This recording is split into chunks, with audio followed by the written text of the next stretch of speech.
Hey everyone, thank you for joining me today. We're gonna have a great video for you because this is a topic that gets discussed a lot on Twitter that many people don't understand, and it's about different time frames and how to understand the difference in time frames and the perspective of what different time frames mean and how they kind of work together on a chart. Before we get into the video, shout out to Bitget for sponsoring this amazing YouTube series. I've got tons and tons and tons and tons and tons of educational material for you guys. So please check it out. If you ever have questions, you can obviously message me on Twitter. And most times I have a video to go along to answer your question. Appreciate you guys watching all these videos. And let's go ahead and get into the content about timeframes.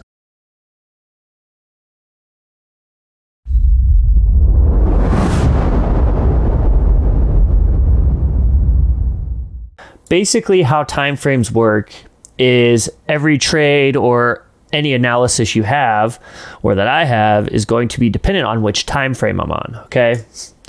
So if I look at a monthly chart, okay, you could see that monthly's gone straight up. Maybe the monthly's bullish, but there's a lot of action that happens in there, right? There's 30 days or however many days of price action in between. There's hours in those days, and there's minutes in those hours, etc. So let's say that the daily time frame has bearish divergence, which it does. With that bearish divergence, we just assume that on a daily time frame, price will drop a little bit, okay? We don't know how far. Let's just say we think that price is going to drop to at least a little new low here, okay? But if we go down to, let's say, a 4-hour chart, okay? This is a 4-hour chart. You will notice that we had bullish divergence, okay, on OBV for the 4-hour, all right? So while the daily is showing bearish divergence, right, the 4-hour showed bullish divergence. So on a lower time frame and on a lower scale, we bounced, but on the daily time frame, we're seeing that we're still pulling back. So what happens in between in the meantime doesn't really mean anything. Right? So if I go to a 1-minute chart, all right, let's say that this 4-hour is now showing a breakdown, which it actually might be, okay? So we're going to say this 4-hour is showing a trend breakdown, so we just assume that it's going to go lower, okay? And these are just all examples for the video. But if you look at the 1-minute chart, we actually have OBV pushing up. We have a double bottom here. So what happens if on the 1-minute chart we bounce a little bit, okay? And then that 4-hour breakdown starts to take over later on, okay? So what you can basically see here is that your higher time frames are going to kind of guide you for what the overall bigger picture is and direction. But when you go to lower time frames, you're going to see these these different stories pieced together. So that's where you can get a really good picture.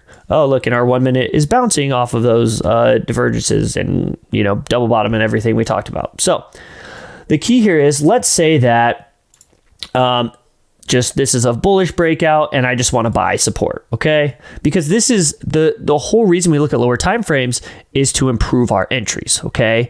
And that'll give us a better idea of if we're going to get that pullback we want, or if we're going to just keep going straight up from there, et cetera, et cetera, et cetera, right? So let's just say that this is a very bullish breakout on Bitcoin, nice high volume. We like this. We think it's going to keep going straight up, okay? But is it going to pump straight up, or is it going to pull back first? I don't know. Would everyone love to get a pullback for better entries? Of course, right? So then we go to the 1-day chart and we go, okay, there's bearish divergence here, right? Maybe it will pull back a little bit. Then you go to a 4-hour chart and you go, okay, we have that trend breakdown now, okay? So if I had very bullish signs here, I would expect immediate continuation for my trade. But when I see things like that, it might kind of piece together the lower time frame picture of, okay, maybe lower time frames pull back a little bit, but if we go out to higher time frames, the higher time frames are still bullish. So as long as our higher time frames are still bullish, then price should continue to go up. Just we could see some minor hiccups and bumps along the way, depending on what those low time frames are showing. So a lot of times when I'm scalping, I'll go, all right, let me see if I can find a quick example for you guys. Okay, so let's say that I've got this 15-minute here which is bullish. Okay, we have a nice breakout here, and that's why price pumps. So could I trade this on a 15-minute time frame? Yes. Okay, and the technical target for this, I would just draw from bottom to top or top to bottom and put that here, and that would be my target. So great. Now, that's a great trade for me on a 15-minute time frame. Notice how I'm on 15-minute. So if I go to Twitter and I post, oh, 15-minute breakout, I'm longing or whatever, okay? I cannot hold this trade for very long, okay? You could see how this trade would be held for maybe an hour or two or a couple hours, okay?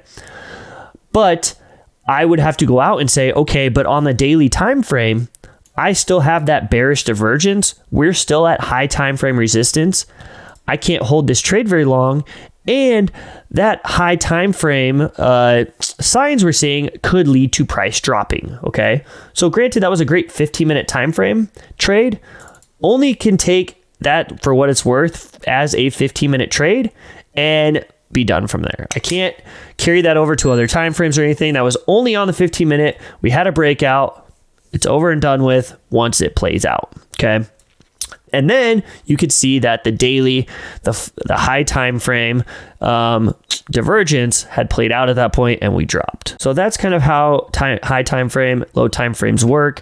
You kind of have to look at the big picture of high time frames and then go down to see how the story is going to be told on lower time frames. Am I going to get that bounce, or am I going to get that drop to my support?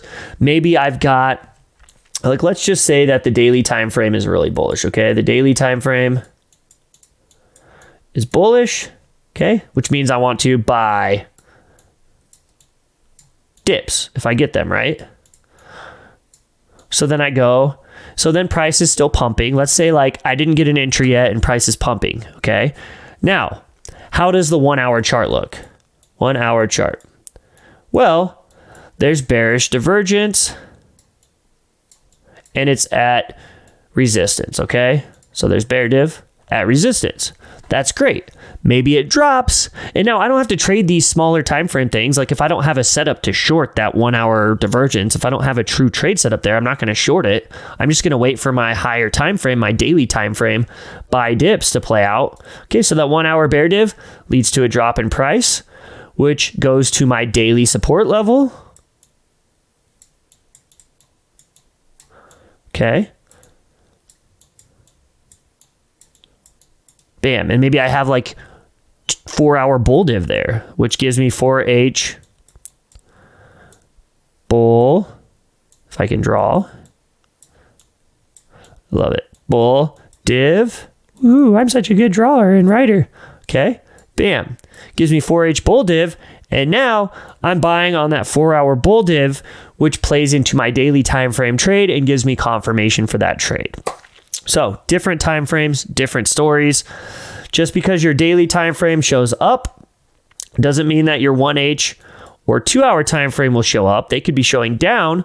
So you wait for that dip to play out, and then you can get in on that dip for the higher time frame up that you think is going to happen. Make sure you guys subscribe to my channel and give me a thumbs up on my video. I really hope you enjoyed it.